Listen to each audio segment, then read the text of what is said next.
what were different reasons that an individual could be stoned according to the law of Moses? Just call them out. All right, adultery was one. We saw that at the beginning of chapter 8. All right, disrespect to parents or disobedient children. I'm glad that my mother didn't put that out this time. She loves me today. All right. What else? What was that? All right, good. Blasphemy. That's the one we're going to come to today. Blasphemy. There you go. All right, and there's several others, of course. Of course, eye for an eye, tooth for a tooth. Murder would be one of those. But let's focus in on this. The idea of making yourself equal with God or equal to God would have been considered a blasphemous statement or blasphemy to the Jews at that time period.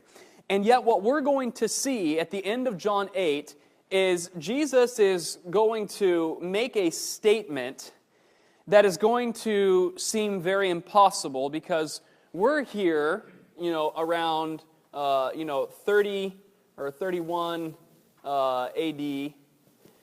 And here Jesus is going to make a statement about Abraham looking for the time of Christ and looking towards him personally.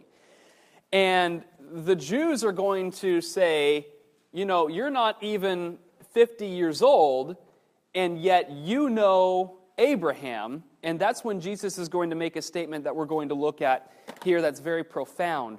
But in the text, where we left off last time is here where Jesus tells them that they pride themselves in two things. They pride themselves in being the children of Abraham, and they pride themselves in being the children of Moses.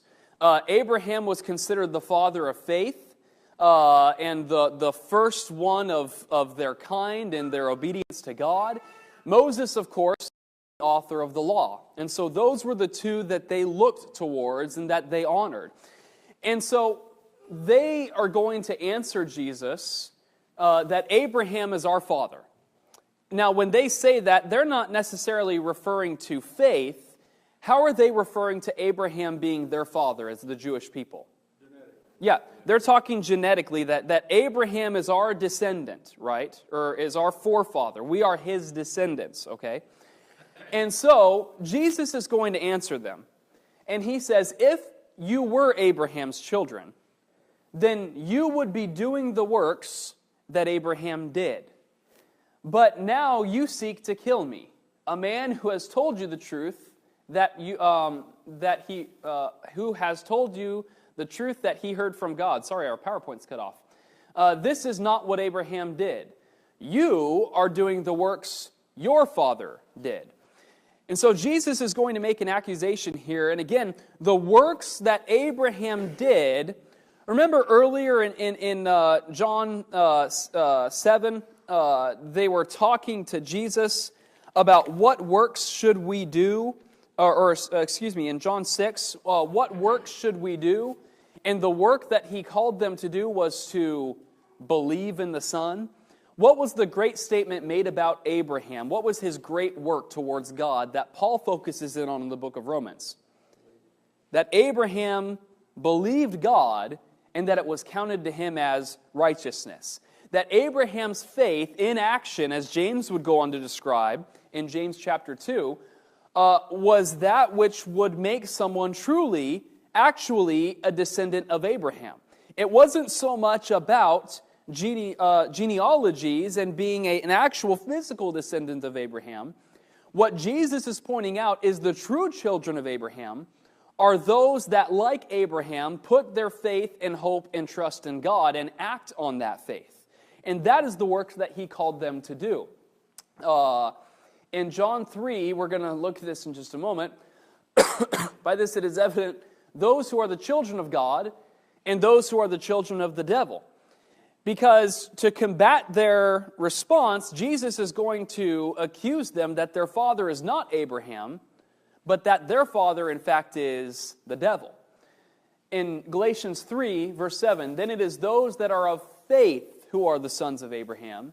in Galatians 3:29. If you are Christ, then you are Abraham's offspring, heirs according to the promise. This promise given to Abraham is a promise given to all those who are his children, but that's a promise given to those who are his children by faith, not necessarily by those who are physically his descendants. That's why Paul would make the argument that not all of Israel is actually Israel.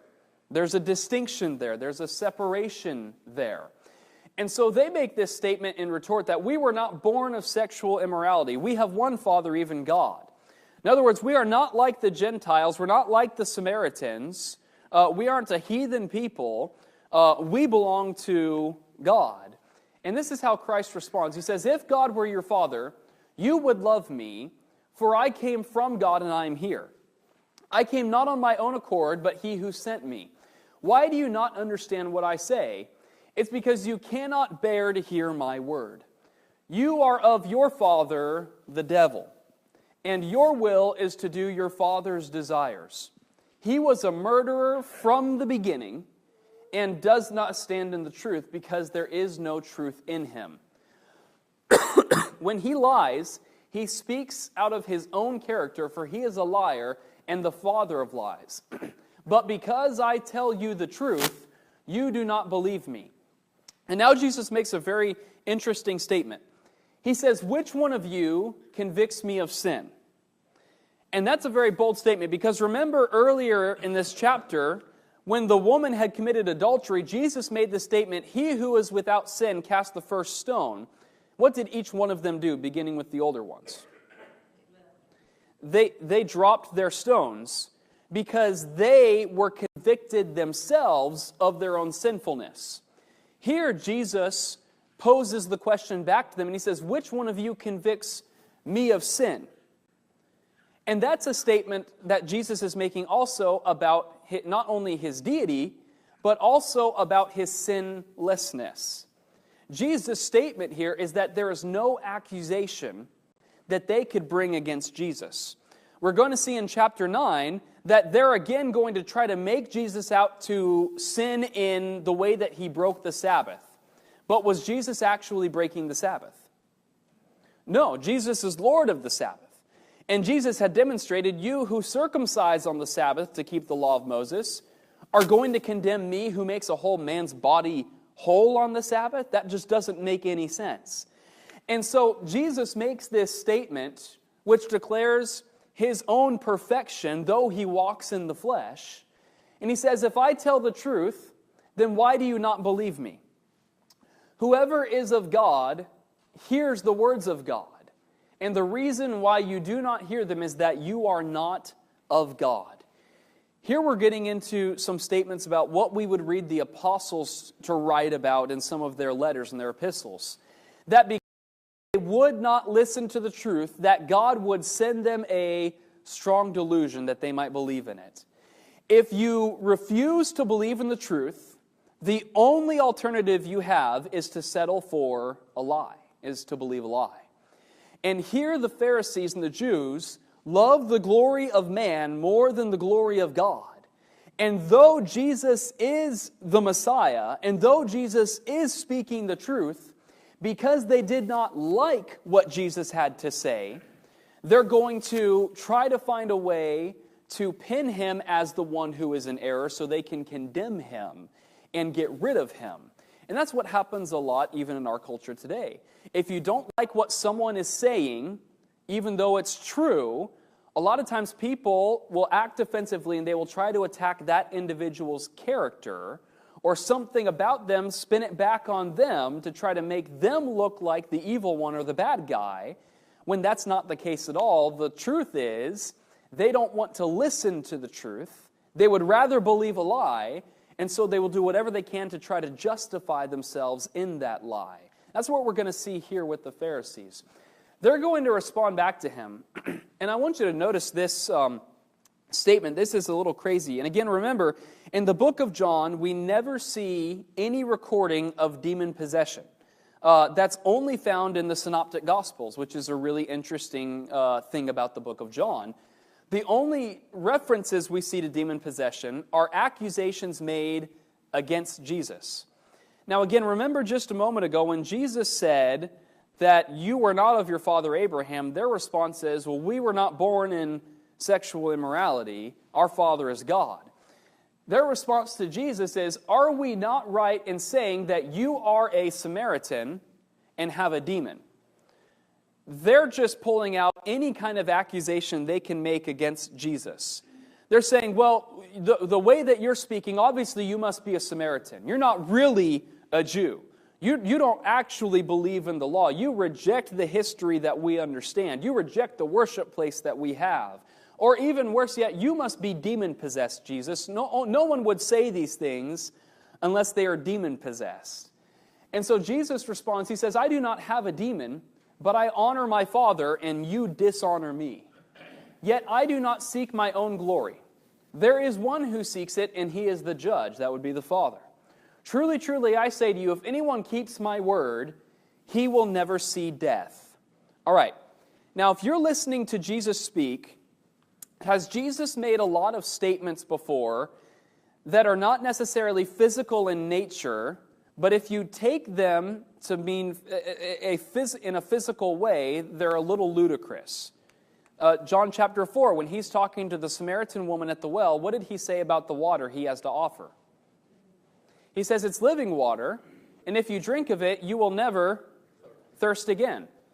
Now, did she take that spiritually or literally? She took it literally, like, where's this water? I don't ever want to be thirsty again. Okay? Now, is that ridiculous to think about, water? I mean, if God wanted to make it happen, He can make it happen. But as physical people, in these physical bodies, what will you always become again after you drink? Thirsty, okay? It's not a physical thing Jesus is stating. Or the bread, He says, if anyone eats this bread, He's referring to Himself, he will never be hungry again. Jesus here states that the one who keeps my word will never see death. How do you think they're going to take this statement? Physically. So they respond, now we know that you have a demon. Now we know you're crazy. Now we know you're a false teacher, Jesus, because Abraham died, as did the prophets, and yet you say, if anyone keeps my word, he will never taste death. Are you greater than our father Abraham who died, and the prophets who died? Who do you make yourself out to be? All right, there's some great irony taking place here that I want to focus in on. There's several statements of irony here. The first one is they allude to the righteousness of Abraham, but then also who else do they allude to the righteousness of? Why is that an ironic statement that they say the prophets died? They were the ones who killed the prophets. They were the ones who did not like what the prophets had to say, and so they put them to death. And they're going to do the exact same thing with Jesus. But the Jews pretend as though these fathers were righteous, that the prophets were righteous, and so Jesus, they died. And so who do you think you are to say that you would never see death, or anyone who listened to you would never see death, if even these great and righteous men died? So irony number one is the fact that they allude to those whom they rejected and killed themselves in the first place. The second irony is when they say, are you greater than Abraham or the prophets? The answer is yes. And Jesus is going to answer them in a way that they are unable to mistake or miss. And so when they say, who do you make yourself out to be? Oh, that's what we were talking about earlier, the bread and the water. Who do you make yourself out to be? Jesus answered, if I glorify myself, my glory is nothing. It is my Father who glorifies me. And this is a little bit of a snapshot forward to John chapter 17 in his high priestly prayer, when he says, glorify your Son with the glory that I had with you before the age. And he says, of whom you say he is our God. But you have not known him. I know him. And if I were to say that I did not know him, I would be a liar like you. But I do know him, and I keep his word. Your father Abraham rejoiced that he would see my day. He saw it and was glad. All right, so let's think physical again. Abraham lived some, 3,000 years before this, right? A long time before this. And they're going to make this, Jesus makes the statement that Abraham longed to see my day, and he saw it, and he was glad. How are the Jews going to respond to this kind of a statement, do you think? Again, how did they take the water? Physically. How did they take the bread?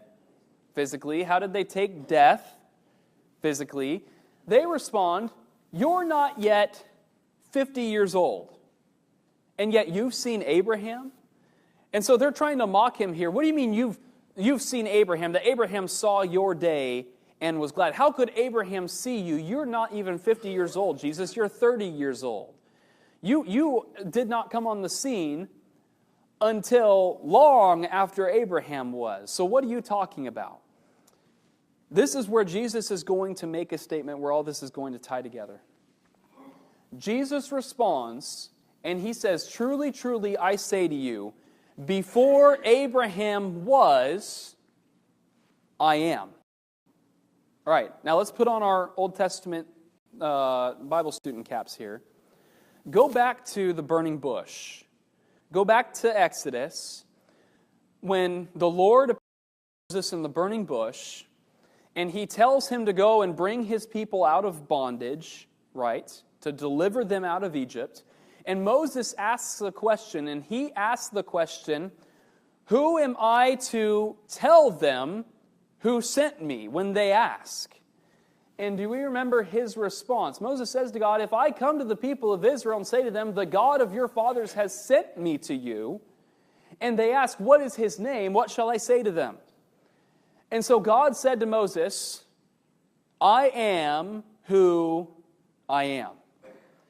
And he said, say this to the people, I am sent me to you. This is the first time that God reveals his personal name. And I want to just make a point about that. A lot of times, when we refer to God, you recognize that that's not his name. We talk about God, we talk about the Father, but when we talk about the Son, we always refer to him by name normally, don't we? What do we call him? Jesus, that's his name, the name that is above every name. The Father has a name also.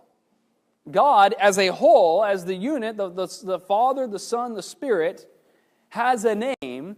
Their name is I am.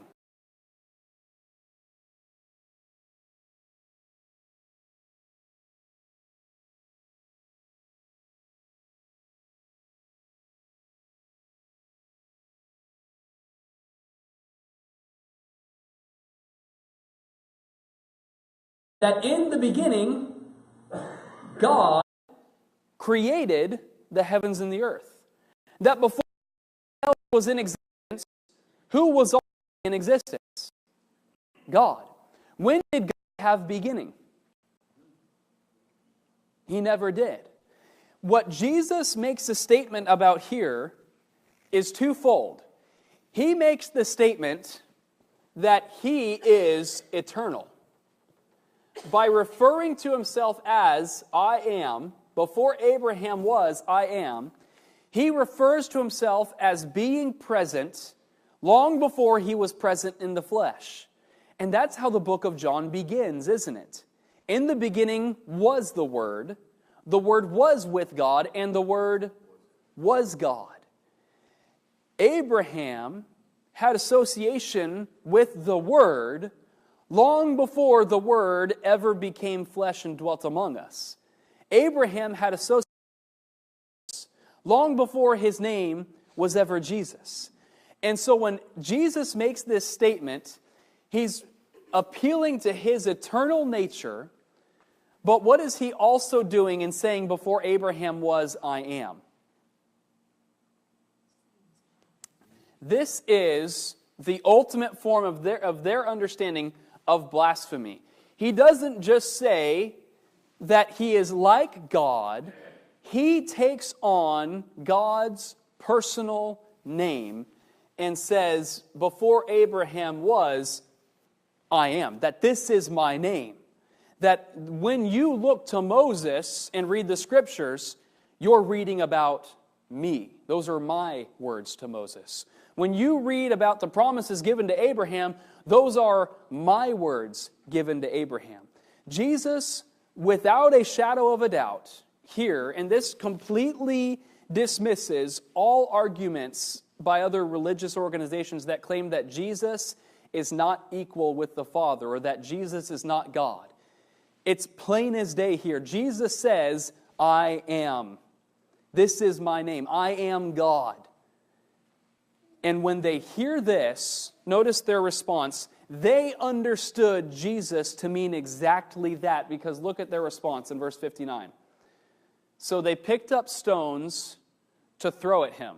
Why would they pick up stones to throw at him? Because they're going to stone him to death for blasphemy. Who do you make yourself out to be? Jesus says, let me answer that for you, God. Am I greater than Abraham? Yes, I created Abraham. Are you greater than the prophets? Yes, I sent the prophets.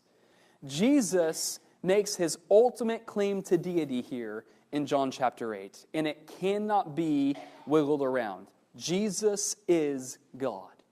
When you read in the Old Testament, and you read of God speaking to the prophets and speaking to Abraham, Jesus is there. The Word is there. When you read in Colossians chapter 1, who is the one that is attributed to the creation process that we read about in Genesis chapter 1? Jesus. That by him all things were created, whether invisible or visible, and by him all things hold together. The Word has been there since the beginning of time, and the Word has had no beginning. The Word is not 50 years old. The Word, as it was embodied in point, was not yet 50 years old, but the Word is eternal. And that's Jesus' statement that he makes here. Any thoughts or questions about this? Yeah, Wayne. You were speaking earlier of ironies. I just noticed the irony between verse 31 and then 59. Okay.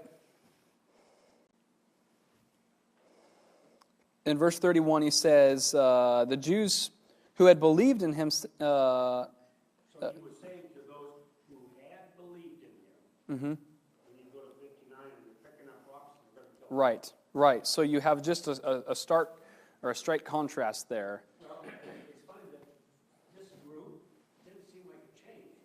It was the group who had believed him. Right. But through this lesson this morning, we kind of worked through it almost like working through the dictionary. Mm-hmm. I can literally hear these people screaming at each other. Right. Or amongst themselves. Right. At least. I mean, this has got to be one heated conversation that's going on. Absolutely. It's not an intellectual debate. I mean, we're talking about their heritage. We're talking about their religion. We're talking about their essence. And I can see how it could just devolve down into this, finally, we're just going to kill you. Right, right. Good. What else? Yeah. There was one other irony I was going to point out earlier, but it was the woman who was caught in adultery. When Jesus said, "He that's without sin, pick up the first stone." The only one in that group that had that right was Jesus himself. Right, And no man is greater than his master. And Jesus told the woman, "I do not condemn you." right. It was just very ironic. He said, "Well, he is without sin, pick up the first stone." The only one there that could have done that was Jesus. Right, good. Okay, anything else? All right, we've got 20 minutes to get through John chapter 9. We'll see how that goes. Here we go. John chapter 9. We don't have a break in time here. Jesus leaves the temple, and as he's leaving the temple, he passes by a blind man who has been blind from birth. And I want you to notice his disciples' question to him. They see this man who has been blind from birth, and in verse 2 they say, "Rabbi, who sinned, this man or his parents, that he was born blind?" The mentality here is very much like Job and his friends, isn't it? They come to Job and they say, "Job, the reason you're suffering, the only reason that there could be suffering is you've somehow sinned against God." And it should remind us of this statement from Jesus in Luke chapter 13, because this apparently was just a common thought process back then, was that if bad things happen, then obviously the only reason they happened is because you're a sinner or you're a sinful person. And Jesus is going to combat this several times in his ministry. In Luke 13, there were some Galileans whom Pilate had killed along with their sacrifices. Blood that ran from the temple was not just the blood of the sacrifices, but it was the blood of those whom Pilate had put to death. And so Jesus asked them, he says, do you think that these Galileans were worse sinners than all the other Galileans because they suffered in this way? And his response was, no. I tell you, but unless you repent, you'll all likewise perish. Or the 18 on those whom the tower in Siloam fell and killed them. Do you think that they were worse offenders than all the others that lived in Jerusalem? No, I tell you though, but unless you repent, you will all likewise perish. See, Jesus had to combat this mentality that these things taking place doesn't necessarily demonstrate that the worst things happen to the worst sinners and the least things happen to the least sinners. The point is, you all are sinners and will die in your sins if you don't repent. But that sometimes things like time and chance take place, and sometimes God allows things to take place so that way He might be glorified. Here we learn a very important lesson about suffering and trials, and that sometimes God will allow us to go through trials and suffering because He is trying to teach others something about Him through us. Because look at Christ's response when they ask Him, who sinned? He says, it was not that this man sinned or his parents, but this is why he was born blind. But that the works of God might be displayed in him. Jesus is about to teach a lesson about, again, Himself being the light of the world, and that He offers light to those who are blind spiritually, and that He can bring them to the light.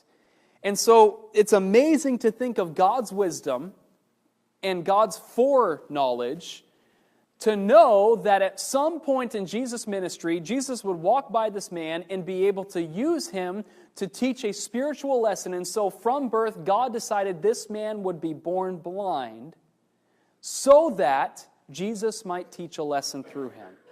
That's incredible when you think about that. And so He says, we must work the works of Him who sent me while it is day. Night is coming when no one can work. As long as I am in the world, I am the light of the world. We've already seen that I am statement from Jesus earlier. Having said these things, He spat on the ground and made mud with the saliva, and He anointed the man's eyes with mud, and He said to him, go and wash in the pool of Siloam, which means sent. So he went and washed and came back seeing. Now there's a lot of, pick up any commentary or look up online, there's a lot of argument about this because did Jesus have to pick up mud, spit on it, put it on this man's eyes, and make him go and wash in the pool of Siloam if He wanted him to see? Jesus simply could have said the word. Jesus simply could have thought the thought, and he would have been healed. And so people naturally then go, well, why did Jesus do it this way? Was it more of a naturalistic approach, or what was Jesus trying to do? I think it's very simple. Jesus does something that is going to require this man to obey Him. And this is going to be a test of this man's faith, and actually this man is going to be very impressive. This is one of the most faithful men that we'll see in the book of John towards Jesus, and also in the way in which He's going to deal with the rest of the Jews. Because Jesus tells him to go and wash, and this man knows, we're going to see it later, he says, never before has it ever been heard that a blind man who was born blind was given sight. This has never happened before. So when Jesus puts this on his eyes and tells him to go and wash, the only response that this man would have in obedience is that he believes in who Jesus is. This isn't something that has happened before. This is not like when they were laying by the pool because of its healing powers and trying to get into it. This isn't some mystical thing. He simply believes Jesus. Jesus tells him to go. It's never happened before. He has no reason to expect any healing except for the fact that he has faith. He believes in Jesus Christ and he obeys him. Now, we're going to have a problem because guess what day Jesus decided to do this on? Here we go again, on a Sabbath. So, verse 8, the neighbors of those who had seen him before as a beggar were saying, "Is this not the man who used to sit and beg?" And some said, "It is he." And others said, "No, but he's like him." Now that's a natural response, right? Because if you've known this man is born blind, and you see someone, you'd be like, well, obviously this isn't the same man, because how could he be all of a sudden seeing? They don't know what's taken place. So, he answers himself, and he says, he answers and he says, "I am the man." And so they said to them, "Then how were your eyes opened?" And he answered, "The man called Jesus made mud and anointed my eyes and said to me, 'Go to Siloam and wash.' So I went and washed and I received my sight." And I think this is a funny question. They said to him, "Where is he?" All right. What was he before he went and washed his eyes and went away from Jesus? Blind. They're asking a blind man where Jesus went. What direction did he walk? I didn't have my eyes yet, okay? And he says, "I don't know." And so they brought the Pharisees to him, because obviously this is a case for the Pharisees. And it was a Sabbath day when Jesus made mud and opened his eyes. And so the Pharisees again asked him how he received his sight. And he said, "He put mud on my eyes and I washed and now I see." Now notice their response. A miracle has just taken place. Jesus has healed a man of blindness from birth, and this is their response. This man is not from God, for he does not keep the Sabbath. Because Jesus has done this miracle that only God can do on a Sabbath, then obviously he's not from God, because we believe by our own interpretation, which was flawed, that in doing so, he's breaking the Sabbath. This is the great irony again. Who are the true blind ones here? It's the Pharisees. But others said, "How can a man who is a sinner do such signs?" And there was a division among them. I'm going to just make my argument here. I guarantee you, one of the men who stood up and said that how could a man do these signs and not be from God was Nicodemus. Because remember, in John 3, when Nicodemus came to Jesus, what did he say to Jesus? "We know that you are from God, because no one can do these signs unless they are a teacher from God." Nicodemus was convicted that Jesus was from God. And then later on, we saw in John 7, who was the one who spoke up for Jesus in saying, "Do we judge a man without giving him a fair trial?" Nicodemus. Here, among the Pharisees, someone speaks up and says, "How can a man do these things and not be from God?"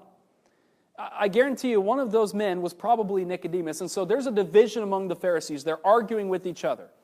How can someone do these great signs and not be from God? Well, we can't answer that, but it was done on a Sabbath, so obviously he's not from God. And they're just fighting amongst each other.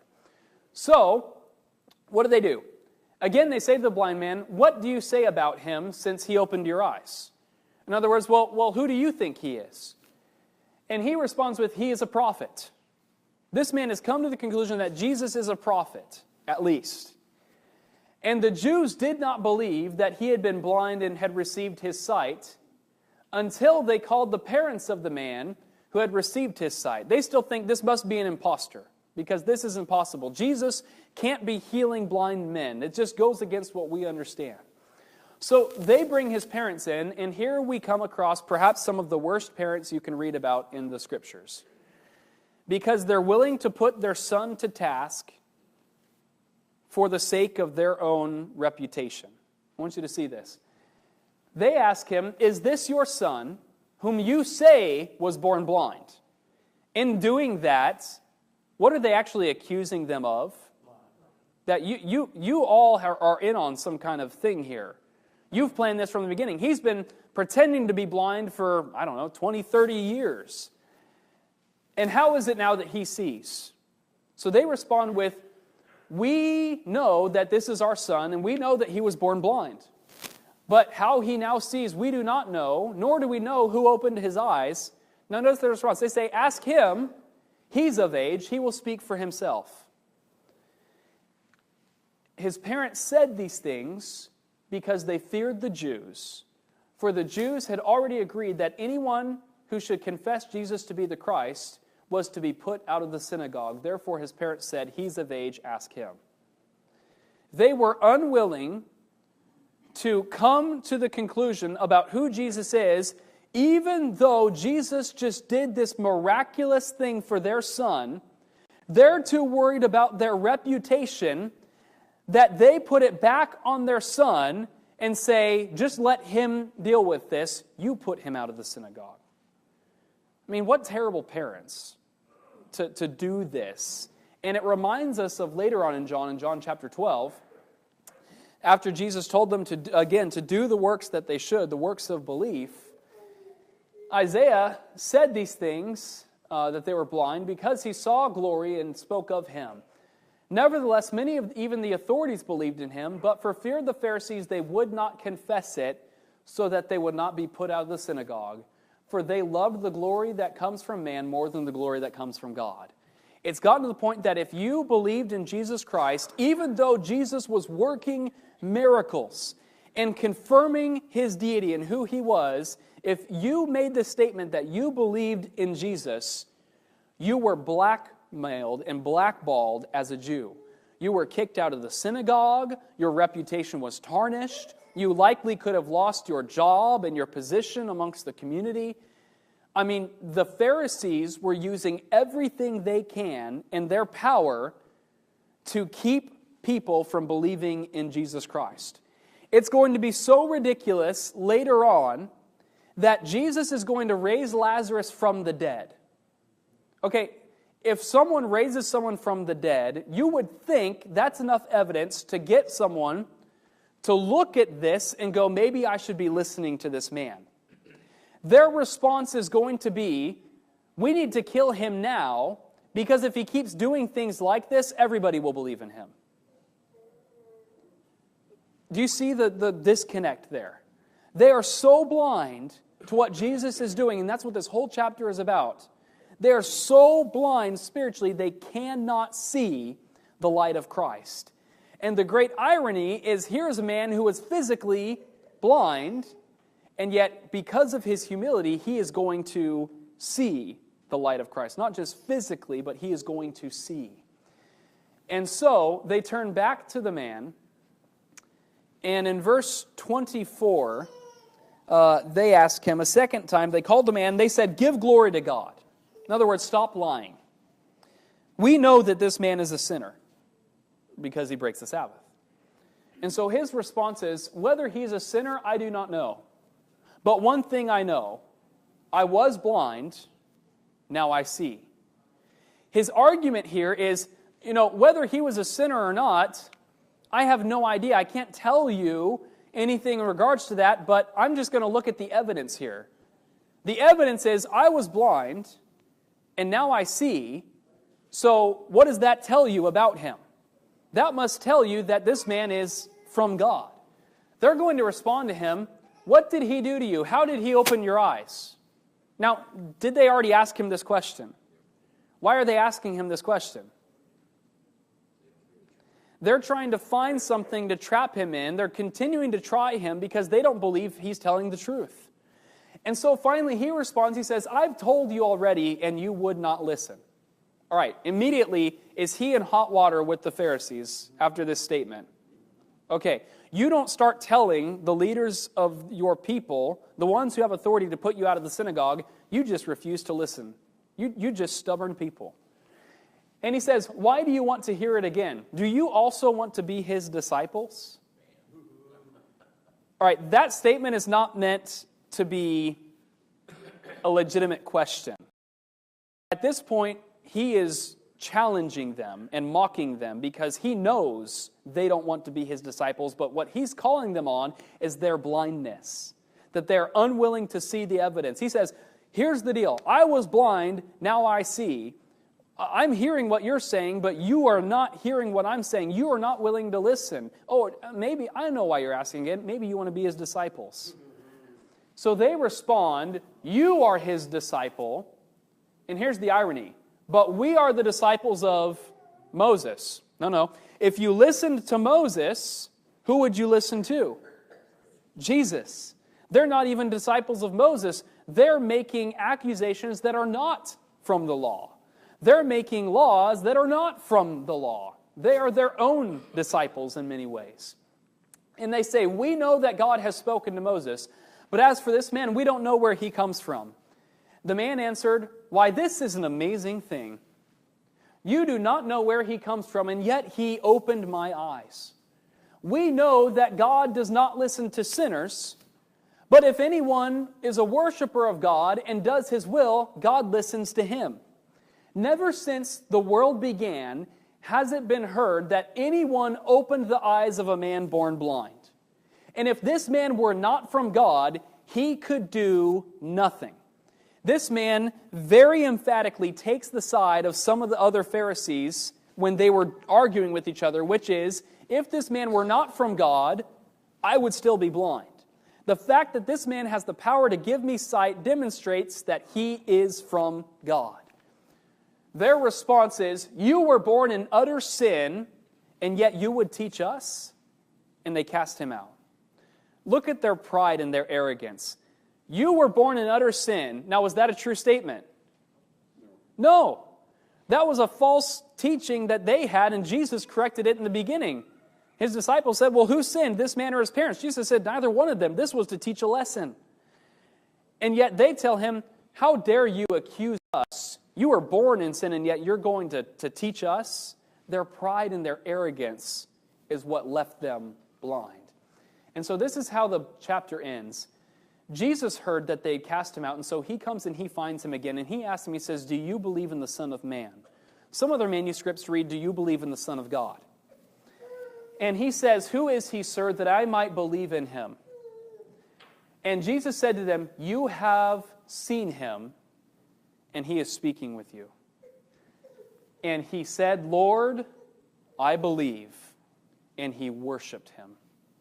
When he calls him Lord, he recognizes who he is, that this is deity, that Jesus is the I am, and he worships him. Jesus said, for judgment I came into the world, that those who see may become blind. Those who see, or who claimed to see, were the Pharisees, were the Jews.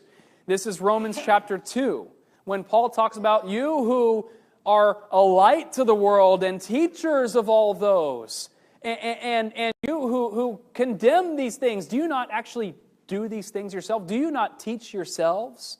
See, they were completely blind. So the Pharisees near him heard these things, and they said to him, so are we also blind? And Jesus responded, if you were blind, you would have no guilt. But now that you say, we see, your guilt remains. In other words, if you were truly spiritually blind and you recognized your blindness, then you would have repented from that. You would come to the light. You would have no guilt. You would be forgiven. But because you claim, we see, we don't need you, Jesus, we understand the law, we understand these things, they were truly blind spiritually. And so the great irony here, Jesus takes this blind man, I know we're out of time, Jesus takes this blind man and causes him to see, to teach us about who Jesus is as the light of the world spiritually. That Jesus can take those who are blind and give them sight. But the problem is, what do you have to accept to receive sight? What do you have to understand in the first place? That you're blind. And that Jesus has the power to give you sight. That's going to separate those who believe and those who don't for the rest of the book. All right, that's John chapter 9. Jack will pick up next week with John chapter 10, the Good Shepherd.